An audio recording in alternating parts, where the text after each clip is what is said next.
Эмбүк төлөвлөж байна. Монтессорийн заах арга. Зохиогч Мария Монтессори. Орчуулсан Цэрэнторжийн Ундрмаа. Өгүүлэгч Баасанжавын Уланбаяр.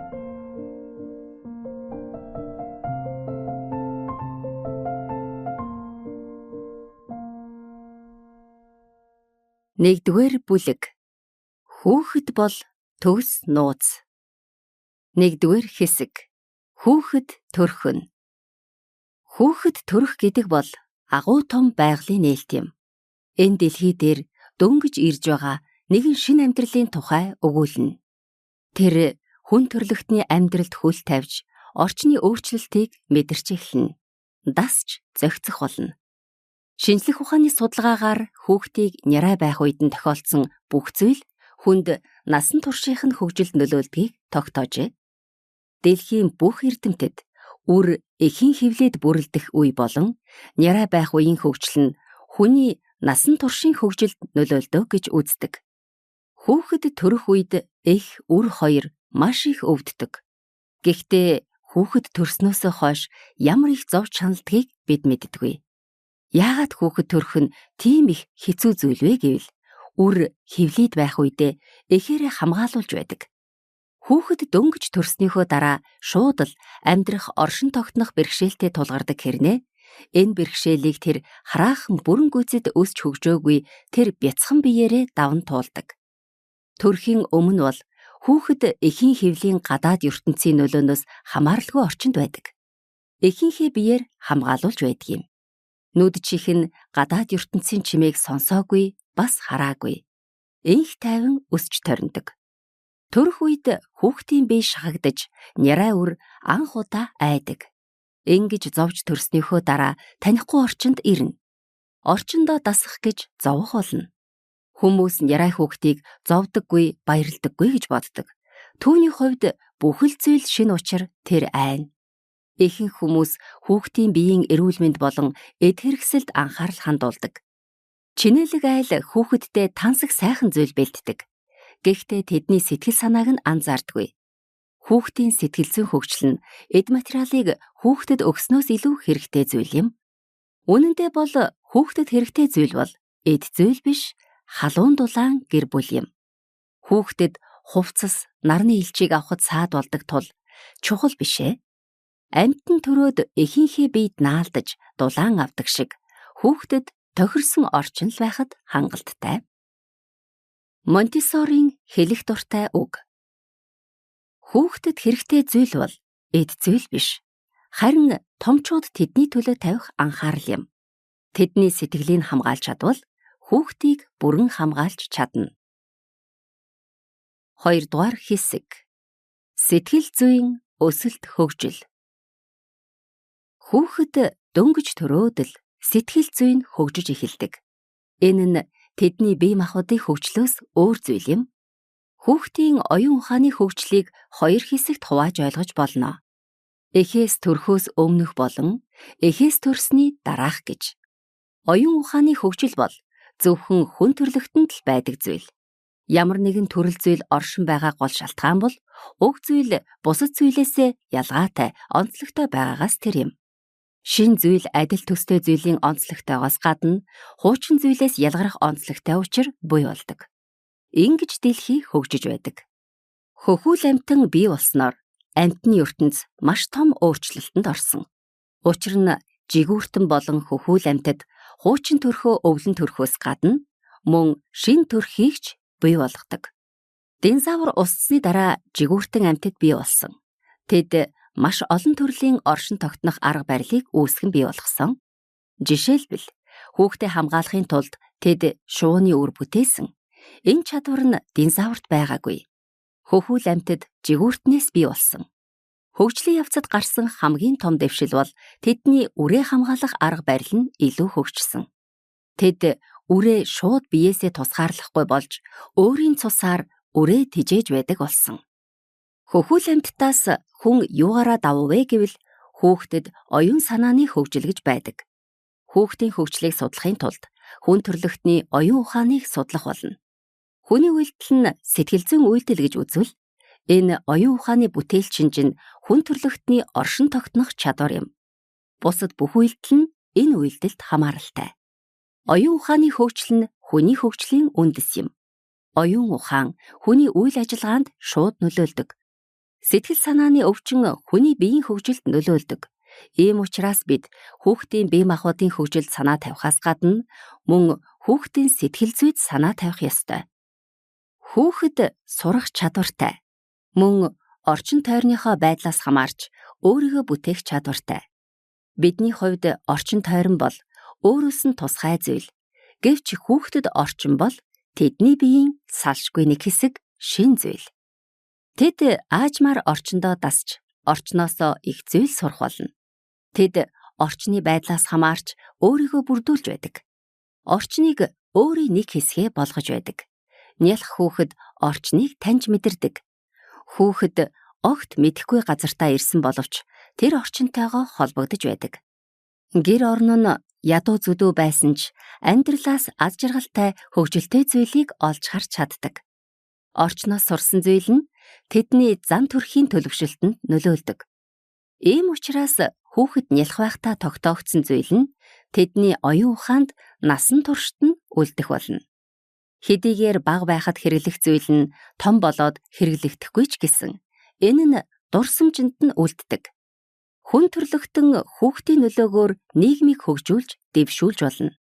Хүүхдийн хөгжил нь орчноос шалтгаалдаг юм бол хүүхдийн боловсрол нь хүүхдийн орчноос бас шалтгаална. Тийм болохоор бид хүүхдийн хөгжил тохирсон орчныг бүрдүүлж өгөх хэрэгтэй. Бидний амьдралын хэсэг бол дасч зохицох үйл явц. Гэхдээ дасах гэдгийг томчуудын ойлголтоос өөрөөр үзвэл зохино. Хүүхдийн төрсөн газар бол насан туршид нь сэтгэл зүрхтэй нь холбоотой байдаг. Хүний хамгийн сайн ярьдаг хэл бол түүний төрлөх хэл байдаг шиг бид гадаадад очоод хичнээн удсан ч төрсөн нутаг шиг нь дотн санагддаггүй.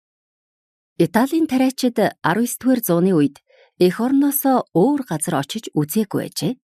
Харин Итали нэгдсэний дараа тэд гадаадын улс орн руу явж ажил хийж сайхан амьдарч байлаа. Гэтэл олон жилийн дараа Итали тариачдад нэгэн сонин өвчин тусчээ. Эмч нар янз бүрийн арга хэрэглээд эдэхгүй байсан тул арга бараад нутагтаа очоод үз гэжээ. Гэтэл эх орондоо эргэж ирсэн өвчтнүүд эдгэрч эхлэв. Үүнийг сэтгэл зүйчид тайлбарлахдаа хүн төрсөн газартаа байхдаа амар тайван байдаг. Төрсөн нутагтаа ирээд сэтгэл нь сэргэж байгаа хэрэг гэж үздсэн байна. Хүүхдийн сэтгэл зүйн боловсрал судлаачид төрсөн нутаг шиг нь сайхан сэтгэгдэл төрүүлэх сэтгэл зүйн таатай орчин бүрдүүлж чадвал хүүхдийн зөв хөгжлийн үндэс суурь болдоо гэж үздэг. Хүн няраа үедээ тухайн цаг уур, орчин, нийгмийн байдал дасч байдаг. Ийм учраас хүүхдийн боловсрал нь няраа үед эхэлдэг. Хүүхэд бол шинийг бүтээгч, хүн төрлөختөнд итгэл найдвар авчирдаг. Хүүхдийн боловсролд анхаарал хандуулж байгаа хүн хэрвээ хүнийг хөгжүүлэхийг хүсвэл нярай хүүхдэд анхаарах хэрэгтэй. Хүүхдийг төрсөн цагаас нь эхлэн сэтгэл зүйн өвөрмөц онцлогтой нэгэн хүн гэдэг үүднээс хандах ёстой. Зөвхөн анхаарал халамж тавих шаардлагатай чадваргүй хүмэд хандаж болохгүй юм. Одоо хүүхдийн сэтгэлийн хөдөлгөөн хүүхэд судлаачдын анхаарлыг татаж нэгэн төрлийн шинжлэх ухаан болж хөгжсөн. Өнөөдөр маш олон хүүхдийн эмчтэй болсон. Хүүхдийн өвчнийг эдгэх болсон. Хэрвээ хүүхдэд сэтгэл зүйн үйлдэл байгаа бол энэ нь хүүхэд төрөхөөс өмнө бас л байсан гэсэн үг. Шинжээчид хүүхдийг эхийн хөвлөд байхдаа сэтгэл зүйтэй байдаг гэж үздэг. Амьтад ч бас сэтгэл зүйн илрэлтэй байдаг. Амьтад өөрийгөө хэрхэн хамгаалахаа мэддэг. Хүүхэд төрөхдөө уйлж тийчлэх нь их өвдөлтөөс үүссэн стрессээ гаргаж байгаа хэрэг юм. Хүүхдийг усанд оруулахад хүүхэд ямар нэг зүйлээс зуурахыг хичээдэг нь энэ нь айж байгаагийн илрэл. Энэ нь хүүхдийг шинэ орчинд нь дасгах үүргийг бидэнд сануулдаг.